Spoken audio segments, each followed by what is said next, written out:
In the beginning, the mighty beings known as Celestials created the sun and other forms of life, and the universe was at peace. But one day, an unnatural species of predator called deviants emerges from deep space and begin to destroy everything in their path. The leader of the Celestials, Arishem, bring an immortal group of superhumans known as the Eternals from the planet Olympia, and sends them on their ship called the Domo to Earth. In Mesopotamia in 5000 BC, a group of humans are fishing when suddenly they are attacked by deviants coming out of the sea. At that moment the Eternals arrive to defend them with their powers. Icarus uses his eye beams and flies to fight the beasts, while Makari uses her super speed to move the humans out of the way. Kingo shoots energy blasts to attack from afar, while Thena and Gilgamesh summon energy weapons to fight hand to hand. Sprite provides support with her illusions, and Phastos also supports through his advanced inventions. A fierce battle ensues, and thanks to the Eternals' excellent teamwork, soon the deviants are defeated, and team leader Ayak heals any injuries they got in battle.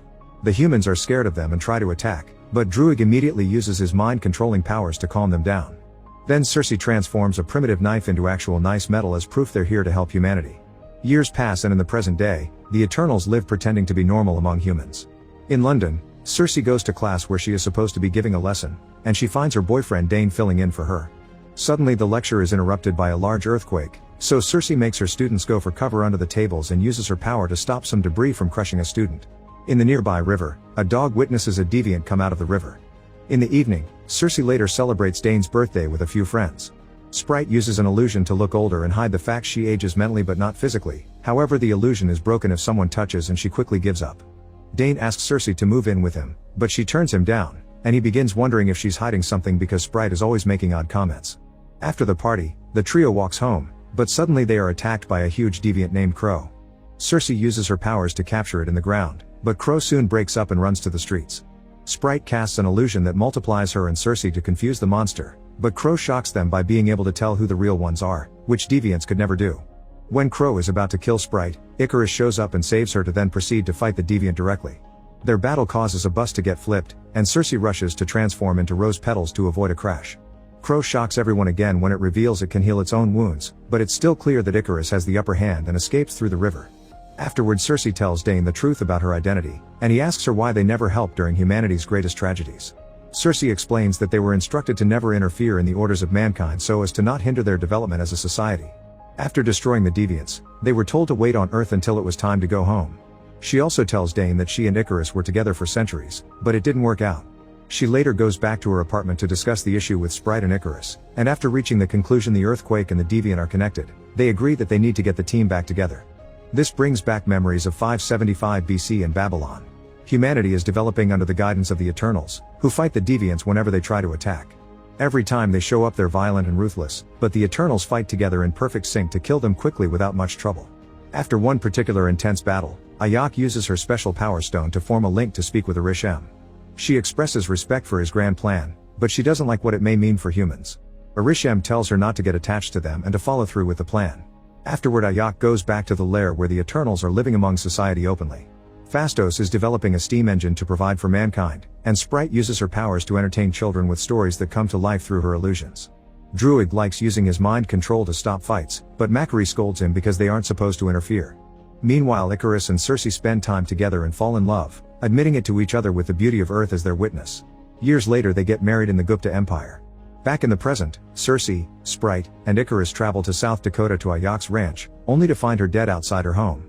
Sprite cries and uses an illusion to remember her dearly, coming to the conclusion that Crow killed Ayak by absorbing her powers, that's why it could heal itself. When Circe approaches the body to mourn, the stone in Ayak's body that was bestowed to her by the Celestials comes out and attaches itself to Circe. This causes her to briefly catch a glimpse of Arishem saying it is almost time before she loses sight of him. Sprite points out that Ayak has chosen Circe as her successor, but Icarus is worried it may be Maud Wyrie. This brings back another memory. In 1521 AD in Tenochtitlan, the group was fighting the last deviants left on the planet. Meanwhile humans are at war, but Ayak doesn't let Druig stop them. Suddenly Thena begins feeling sick and says it's too late because soon everyone is going to die. Her eyes change and she begins attacking her friends, hurting a few of them, thanks to the element of surprise. Ayak lets her hurt her in purpose to get close and use her powers on her mind, clearing it from this strange impulse reaction. Thena attacks her anyway, so Gilgamesh comes forward and fights her until he manages to knock her out.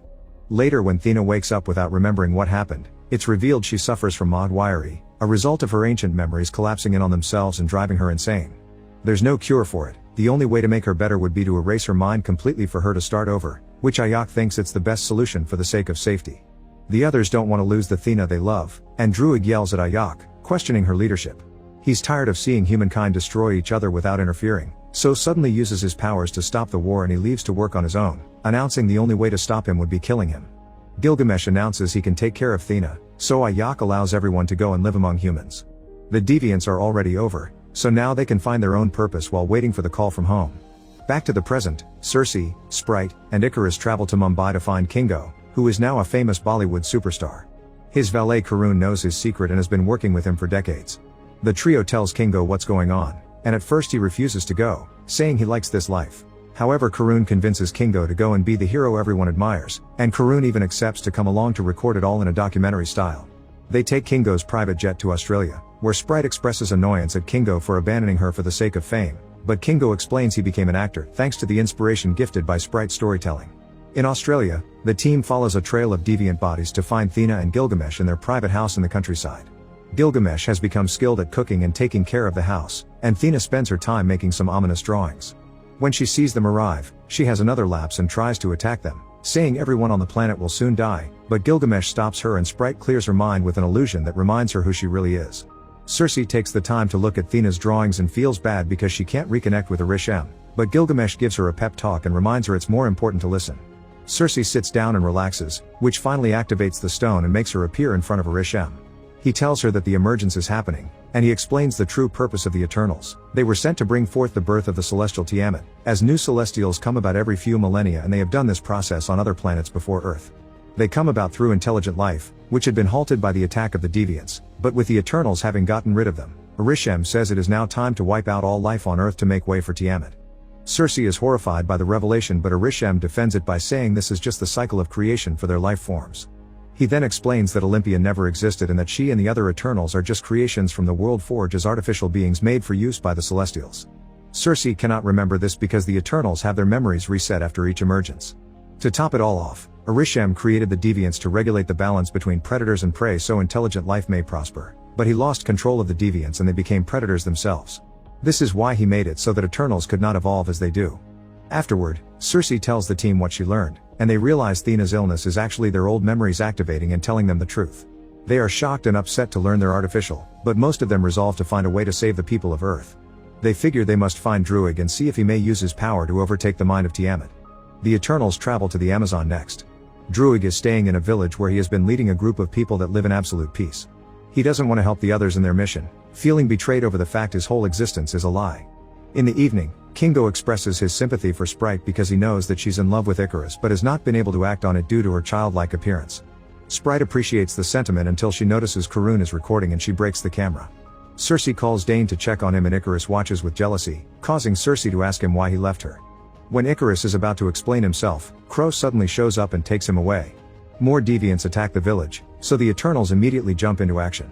Circe fortifies a building to hide the humans inside, then throws a bunch of trees on top of the deviants. Druig controls the humans as a unified army, but Circe immediately makes him stop and send the humans to safety. Kingo takes a moment to charge his beam and kills a deviant by blowing up its head. Icarus fights Crow, who pushes him against the ground to absorb his powers. However, Gilgamesh comes to fight him next, and while they're engaged in battle, Thena loses her mind again and attacks Icarus. Gilgamesh notices and pushes away to come to Thena and comfort her, managing to calm her down. Then Icarus goes after a flying deviant and makes it land in the village, where he kills a bunch of them with his I-beams. One of them surprises him from behind and Circe comes to the rescue, surprising everyone by transforming the deviant into a tree, which she never was able to do before. Gilgamesh continues to fight Crow, but he's so distracted by keeping an eye on Thena that Crow kills him and absorbs his powers. Then Crow changes form, looking more human-like and learning how to speak English. Crow accuses the Eternals of being murderers, but when Icarus shows up to fight it, Crow runs away. Then Thena rushes to Gilgamesh's side, who dies in her arms after telling her to always remember. Later, they burn Gilgamesh's body and Thena throws his ashes into the river. Finally, understanding that controlling everyone would make him no better than a deviant, Druig agrees to join the mission, but his power isn't strong enough to control a celestial, so they'll need to find Phastos. Another memory shows 1945 in Hiroshima, just after the drop of the atomic bomb. Phastos stands in the aftermath of the bombing weeping to Ayak and feeling remorse for helping humans develop and advance in technology only to continue killing each other. It is here where he loses faith in humanity and decides to leave it behind. Back to the present, the team arrives in Chicago and is shocked to discover that Fastos lives with a husband and a son in a house in the suburbs. After hearing the story, Fastos explains his husband gave his faith in humanity back, but he isn't willing to abandon his family for the sake of a dangerous mission. However, his husband tells him to go through with it if it means that there will be a future for them and their son. Next, the Eternals travel to Iraq, where they use their powers to free the Domo from its underground hideout. Makari has been living there all this time, only using her speed to get out for supplies. Fastos comes up with the idea of linking everyone's powers together through the Uni-Mind, which will allow them to transfer their powers so that Druig may mind control Tiamat. Kingo has doubts about this whole deal, and he and Sprite say they'd rather follow Icarus' lead, who clearly has doubts as well. However, Icarus tells his friend that he is not who Kingo thinks he is. Then Icarus revisits another memory. 6 days earlier, Ayak's visiting Icarus to tell him the time for the emergence is finally coming, revealing Icarus has always known the truth. After living with humans all this time, Ayak thinks they shouldn't go through with the mission because humanity and Earth are beautiful, so they deserve better. Icarus tells Ayak he has something to show her first and brings her to Alaska. At a frozen lake, a bunch of deviants have reappeared, and Icarus explains they were frozen for centuries before the glacier began to melt because Earth's core got hotter thanks to the incoming emergence. Then Icarus announces he's still loyal to Arishem and pushes Ayak to the lake, where Crow quickly catches her and absorbs her powers. Afterward, Icarus takes Ayak to the farmhouse, where he leaves the body for Cersei to find later. In his grief, he can't help shooting beams that start a fire. Back to the present, Icarus tells Cersei that he still loves her, and Cersei holds his hand in comfort without saying it back. Moments later, she feels the stone activating inside her, meaning the emergence is about to start. Fastos sends Makari to locate the source of the emergence, and with her super speed she goes all over Earth to find the right spot to be an active volcano in the Indian Ocean. Suddenly Icarus puts on his armor and announces he wishes Ayak didn't choose Cersei. He attacks the main room and reveals he's known everything since they left Babylon, and the team realizes it was Icarus who killed Ayak. When Makari comes back with the intel, Icarus tries to attack her, and Kingo takes the hit for her. No seeing Icarus as his leader anymore, Kingo wants to attack him back, but at that moment Sprite announces she's on his side and creates an illusion that allows them to escape. Afterward, Kingo announces he's leaving with Karun because he doesn't think saving Earth is a good idea, since Celestials being born means new planets being created as well. The team needs a new plan to make up for the missing members, and Druig points out Cersei was able to transform a deviant into a tree. However, Cersei still has doubts because she doesn't understand why she was chosen by Ayak, so Thena explains a leader protects their loved ones, and Ayak knew Cersei loved humanity since day one. Ready to fight, Cersei allows Fastos to take the special stone out of her body and use it to power the Uni-Mind. The Eternals travel to the volcano and Icarus orders Sprite to protect the emergence while he breaks into the ship. Thena begins fighting him to keep him distracted, giving time to the others to activate the Uni-Mind, which deactivates the volcano. Icarus rushes to stop them, first grabbing Druig and killing him with his eye-beams, then attacking the ship to make it crash. Furious, Makari begins fighting Icarus fiercely while the volcano behind them erupts to start the emergence. Cersei runs up the volcano to see if she can do anything while Thena and Gilgamesh join Makari to fight Icarus, but he's too powerful and they can't stop him even if they work together. At that moment, Crow arrives and joins the fight too, concentrating on Icarus. However, the others don't want it to become more powerful, so they attack it first. Makari traps it in a dirt tornado and Thena kicks him, sending him into a cave. Icarus uses the distraction to try to go after Cersei, but Fastos uses a special trap he invented to capture him and keep him on the ground. Inside the cave, Crow uses Gilgamesh's voice to mess with Thena's mind, making her drop her guard. However, when it is about to absorb her powers, it accidentally quotes Gilgamesh's remember and Thena wakes up to immediately kill it. At the top of the volcano, Cersei is shocked to find Ayak, only to suddenly get stabbed. Ayak had been an illusion made by Sprite, who has always been jealous of Cersei for getting to live an adult life. She prepares her powers to accelerate the emergence, but at that moment Druig shows up and knocks her out. Suddenly the ground starts to shake and the sea goes mad as Tiamat emerges from the volcano. Cersei stands on top of him and tries to use her powers to stop him, but at that moment Icarus frees himself from Fastos' trap and goes after her. However, seeing the woman he overwhelms with memories and he can't bring himself to kill her. Cersei uses the chance to activate the Uni-Mind and this allows her to amplify her powers to transform Tiamat into nothing but a giant rock statue. Realizing his mistake, Icarus apologizes in tears and flies to space, where the sun burns him down to match the legend of his name. Sprite is devastated to see him gone, but Cersei still has some power from the Uni-Mind left, thus she uses it to take away Sprite's immortality so that she may live a normal human life. Once their mission is over, the Eternals split up once again. Thena joins Makari and Druig on the Domo as they go look for other Eternals, while Fastos returns to his family, Sprite enlists in a boarding school, and Kingo returns to his movies. Cersei rejoins Dane, who accepts her for who she is. Suddenly, Arishem appears in the sky and summons Cersei, Kingo, and Fastos. He tells them that he knows they betrayed them, so he'll take them away for judgment.